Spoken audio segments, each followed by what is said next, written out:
Hello, everyone, and welcome. Today, we're going to be talking about Chapter 3, all about culture and the media.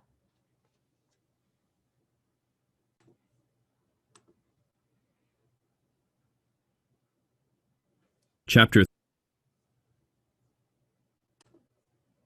3. Culture and Media.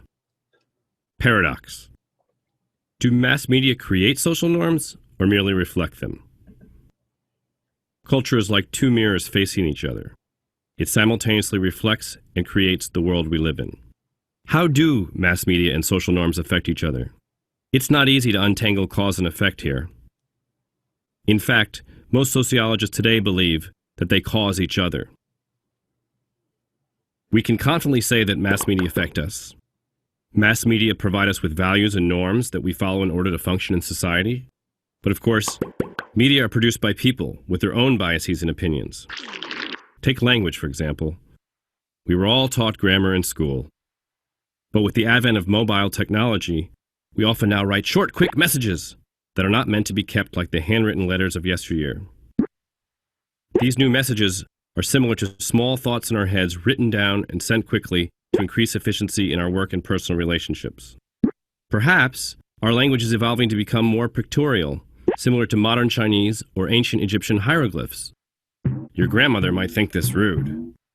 In this case, technology, itself a cultural product, serves to structure the interactional script and, in turn, affects the norms of social interaction and perhaps even our very patterns of thought. So if grandma gets upset, just blame it on culture.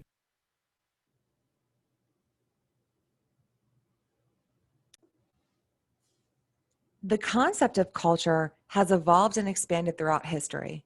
Perhaps one of the oldest understandings of culture focuses on the distinction between what is part of our natural environment and what is modified or created by humans. Culture can be loosely defined as a sum of beliefs, traditions, and practices that are separate from the natural environment. Culture is the sum of the social categories and concepts we recognize in addition to our beliefs, behaviors, except the instinctual ones, and practices. In other words, culture is everything but nature. Culture includes things like the way we speak, the food we eat, and the way we dress. Also, it's important to note that culture is not biological. Rather, it is passed down from one generation to the next through communication. We learn culture from our families and other institutions in society. When we think of this concept of culture, it has expanded and evolved throughout history. The two oldest understandings of culture focus on the distinction between the natural environment and everything else, or what is modified or created by humans. As Europeans came into contact with non-Westerners, they began to think of culture in terms of differences between peoples, which could be viewed positively or negatively. This trend gave rise to what is known as ethnocentrism, the belief that one's own culture or group is superior to others. In the 18th and 19th centuries, a new dimension was added to the concept of culture, the idea that culture involved the pursuit of intellectual refinement. When we think about culture, something to know is that we, as sociologists, we take caution not to be judgmental when evaluating other cultures. Our job is not to determine which culture is best, but rather to understand how and why cultures may be similar or different. We're going to talk a little bit more about this in just a minute. Ethnocentrism, as I just mentioned, is a term that encapsulates the sense of taken for granted superiority in the context of cultural practices and attitudes. It's both the belief that our own culture or group is superior to others, and the tendency to view all other cultures from the perspective of our own. So now let's look at the difference between material and non-material culture.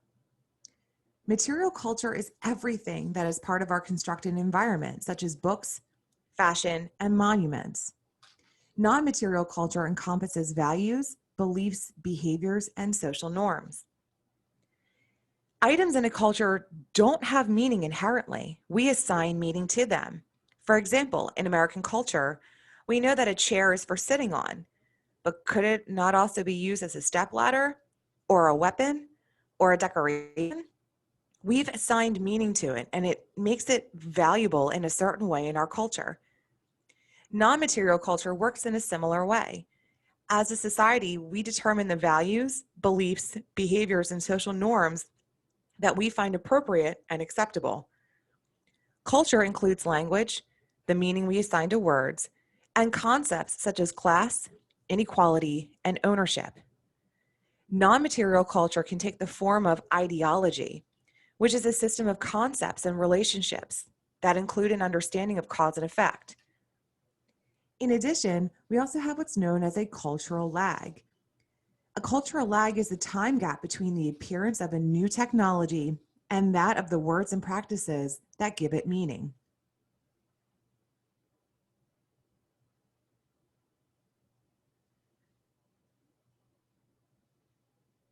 Culture includes language, again, the meaning we assign to words, and concepts such as class, inequality, and ownership. The confusion one feels when unfamiliar with the term is called culture shock and leads people to code switch in order to transition seamlessly from and into multiple cultures. So, culture shock is the doubt, confusion, or anxiety arising from immersion in an unfamiliar culture. Code switching is the ability to flip fluidly between two or more languages or sets of cultural norms to fit different cultural contexts. We also need to talk about cultural relativism, a term coined by the anthropologist Ruth Benedict in the 1930s. Cultural relativism is the idea that we should recognize differences across cultures without passing judgment on them or assigning value to them.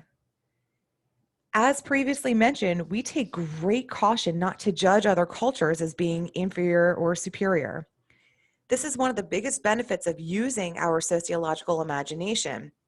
We have the ability to step back from our own lives and examine situations without bias. Cultural scripts are modes of behavior and understanding that are not universally or natural, but that may strongly shape beliefs or concepts held by a society. Gender roles, which we'll talk about when we get to chapter 8, are examples of cultural scripts. Acting masculinely or femininely may seem quote unquote natural, but these roles are strongly influenced by culture and society, and the behaviors aren't universal. Roles may have different meanings or appear very different for men and women in other cultures or societies. A subculture is a group united by sets of concepts, values, traits, and/or behavioral patterns that distinguish it from other groups within the same culture or society. Sometimes, members of subcultures are marginalized from society, but oftentimes these individuals interact with other members of society without notice. They simply have characteristics that make them different from members of the larger dominant culture. Some examples are people who listen to punk, people with navel piercings, and vegetarians. Generally, these individuals still work, go to school, go grocery shopping, and interact normally with individuals in the dominant culture without incident. Values are moral beliefs, and norms are how values tell us to act. Socialization is the process by which a person internalizes the values, beliefs, and norms of a given society and learns to function as a member of that society. Something to remember is that we begin learning values and norms at an early age, likely before we're even able to talk. This happens through the process of socialization. Our family socializes us, and then schools, teachers, friends, religion, the media, and other people and institutions continue to socialize us through the course of our lives. Reflection theory states that a culture is a projection of social structures and relationships into the public sphere. A Marxist version of reflection theory argues that cultural objects reflect the material labor and production relationships that went into making them. The media serves as a great example for reflection theory, and we're going to talk more about that in just a minute. Some reporters might say that they don't make up stories, they simply tell the stories the way that they already exist. Of course, reporters do sometimes pick and choose which stories to tell, so we can question whether media reflects culture or creative culture or both. We'll talk a little more about media in a bit. Shifting from culture to the media. What is the media, or what are media? Media are any formats or vehicles that carry, present, or communicate information. Examples of media include books, posters, social media, websites, clay tablets, and radio. Mass media refers to any form of media that reaches the mass of the people. Many critics of the media often argue that not all aspects or perspectives are equally disseminated or valued in the media. Instead, only the dominant culture is reinforced through the media. Granted, the media's power is not an example of domination. It doesn't force anyone to do or believe anything. Rather, according to critics, the media get people to go along with the ideas they present because they seem to portray the status quo or the natural order of things. Something else to think about too is that the media does include hegemony. Hegemony refers to the impact of media on culture and how people in society shape and are shaped by the dominant culture. So the media, to some extent, does reflect hegemony. And if you evaluate media, and as part of your extra credit that you will see below this video, when we think about hegemony and we think about who owns the media and how media is communicated, it may start to make sense about what hegemony is and how it can have an impact not only on the society, but how the society has an impact on that media. Media studies often reflect or open paths of investigation, including textual analysis and audience studies. And that allows us to see how people create media and the biases involved in that creation, as well as how media reflects the culture in which they exist and how individuals and groups use the media to change the culture. To some extent, the media and the effects of the media give sociologists many avenues for research. Some of those avenues are listed here.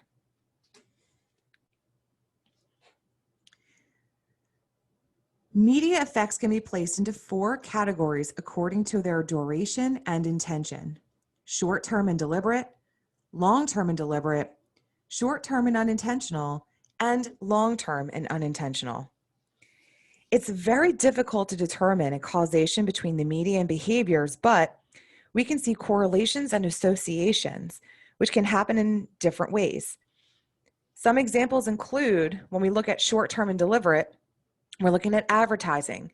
Buy our product the next time you go to the store. Long-term and deliberate could be a campaign like take a bite out of crime. A short-term and unintentional media effect would be violence in the media that encourages violent behaviors. And long-term and unintended media effects can include prejudice, stereotyping, and desensitization to violence. But where do stereotypes actually come from?